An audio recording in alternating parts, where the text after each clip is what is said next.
जो जिक्र हमने किया सियासत का, और इस वक्त अपोजिशन और हुकूमत के दरमियान जो रस्साकशी है वो जारी रहती है। अपोजिशन की अगर बात करें तो इस वक्त अपोजिशन में अपोजिशन बनती नजर आती है मुस्लिम लीग नून और पीपल्स पार्टी, जो कि वैसे रवायती हरीफ रहे हैं पीटीआई के आने से पहले, एक बार फिर आमने सामने आ गए हैं और एक दूसरे पर लफ्जी हमले और इल्जामात की एक बार फिर बौछाड़ की जा रही है। ये लफ्जी शेलिंग आजाद कश्मीर कानून साज असेंबली की जनरल इलेक्शंस की इंतखाबी मुहिम के दौरान हो रही है। और इस वक्त अगर मुल्क की सियासत की बात करूं तो इसमें थोड़ा सा हमें पीछे जाना पड़ेगा। तो पीपल्स पार्टी और मुस्लिम लीग ने पाकिस्तान तहरीक इंसाफ के हुकूमत के खात्मे के लिए एक गठजोड़ किया था और इकट्ठे जलसे भी किए थे, लाएबल भी दिया था और एक पीडीएम का प्लेटफॉर्म सामने आया था। अगर आपको याद हो, once upon a time there was a PDM और इस्तीफों के आइटम बम चलाने के दावे भी किए थे जो कि धरे के धरे रह गए। बिल्कुल आर या पार की बातें हुई, गवर्नमेंट के खात्मे की तारीखें तक दे दी गई। ताहम इस्तीफों और सेनेट में ऑपोजिशन लीडर के मामले पर रंजिशें काफी हद तक बढ़ गई और ऑपोजिशन इत्तेहाद बिखर गया। पीपल्स पार्टी और अवामी नेशनल पार्टी की बात करें तो वो दोनों अलग हो गई और बिलावल भुट्टो जरदारी ने मरीम नवाज की बजाय शहबाज शरीफ के साथ मिलकर गवर्नमेंट के खिलाफ मुश्तरका जदोजहद का ऐलान किया। ताहम ये जदोजहद जो अगर कहे शुरू होने से पहले ही खत्म हो गई या खत्म होती दिखाई दे रही है, ये गलत नहीं होगा क्योंकि गुज़िश्ता रोज बिलावल भुट्टो जरदारी ने अब्बासपुर में इंतखाबी जलसे से खिताब किया और हैरान कुन तौर पर पीटीआई के बजाय उन्होंने अपनी तोपों का जो रुख है मुस्लिम लीग नून की तरफ कर दिया और लफ्जी गोलाबारी से ताबड़तोड़ हमले किए। उन्होंने नवाज शरीफ को माजी का सिलेक्टेड कठपुतली हुक्मरान करार देते हुए इल्जाम लगाया कि मुस्लिम लीग नून इमरान खान की गवर्नमेंट खत्म करने में दिलचस्पी नहीं रखती। पहले आर या पार की बातें करने वाले अब इक्तदार के लिए पांव पकड़ने तक आ गए। दिलचस्प सूरत हाल तो ये है कि ये पहला बाकायदा तौर पे 3 पार्टीज का इलेक्शन है जिसे हम कह सकते हैं। वैसे आजाद कश्मीर के अंदर पीपल्स पार्टी, नून लीग और मुस्लिम कॉन्फ्रेंस इससे पहले काफी मुतहरिक रहे हैं, उन्हीं की हुकूमतें भी आती रही हैं, लेकिन इस बार तहरीक इंसाफ यहाँ पे है, भरपूर तरीके से है और चूंकि विफाक के अंदर हुकूमत में है तो एक असर बहरहाल होता है, वोटर का माइंड बनने में भी एक उसका असर होता है। बिलावल भुट्टो ने इतराफ किया कि पीपल्स पार्टी ने निहारी और हलवे के सियासी इत्तेहाद में शामिल होकर बड़ी गलती की। खाने के बाद बिलावल को याद आया उन्होंने मौलाना फजलुर रहमान पर भी तंजिया तीर चलाए और ताने दिए। मुतालिबा किया कि बजट इजलास में न आने वाले ओपोजिशन रहनुमाओं को भी शो कॉज जारी किया जाए।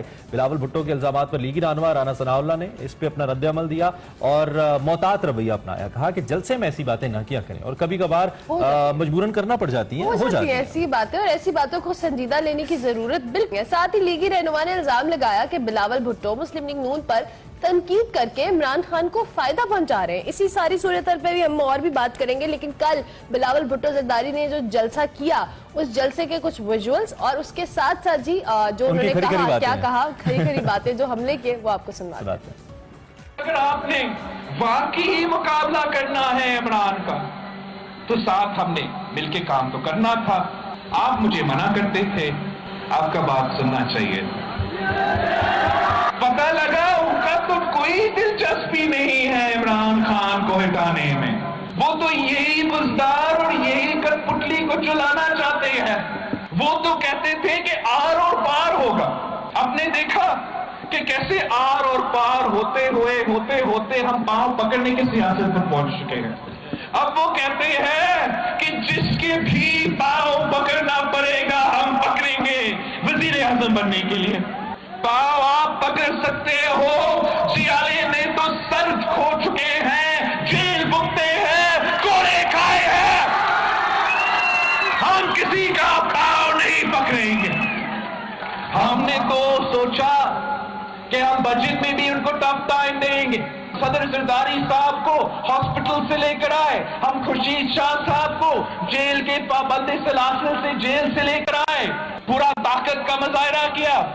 इधर देखा उधर देखा, फिर से कुछ जोशे जवानी भी है और कुछ जोशे खिताबत भी है। बिलावल भुट्टो उमूमी तौर पे नए सियासतदान तो हैं ही, लेकिन उनको बड़ा एक कूल एंड काम किस्म का पॉलिटिशियन कहा जाता है और यूजुअली हमें बहुत ज्यादा एग्रेसिव नजर नहीं आते, लेकिन मैं भी अरमला से यही बात कर रहा था कि व्हेन ही गेट्स एग्रेसिव तो थोड़े ज्यादा हो जाते हैं। हाँ, एक्सट्रीम पे चले जाते हैं। असेंबली में भी ये आप जिस तरह से मेंशन कर रहे थे कि नजारा हमने देखा, लेकिन कल जिस तरह से उन्होंने हमला, आखिरी शिकार उनका शाह महमूद कुरैशी साहब थे, लेकिन स्टिल कल के जलसे के हवाले से इमरान जिस तरह से इन्होंने अपनी तोपों का रुख नून लीग की जानिब किया है तो वाकई वैसे राना सनाउल्लाह साहब की स्टेटमेंट कुछ इतनी गलत नहीं है कि इमरान खान को फायदा दे रहे हैं। इमरान खान को फायदा दे रहे हैं, लेकिन मैं पॉइंट फिर उधर ले जाऊंगा और फिर आप कहेंगी फिर वही बात, कितने बड़े इज्तिमात हो रहे हैं, कोविड का इतना खतरा है, हमारी सियासी जमातों को हुकूमत को लीड लेनी चाहिए और कहना चाहिए कि जी हम जलसे नहीं कर रहे, और बाकी जमातों के लिए भी होना चाहिए कि जलसे ना करें।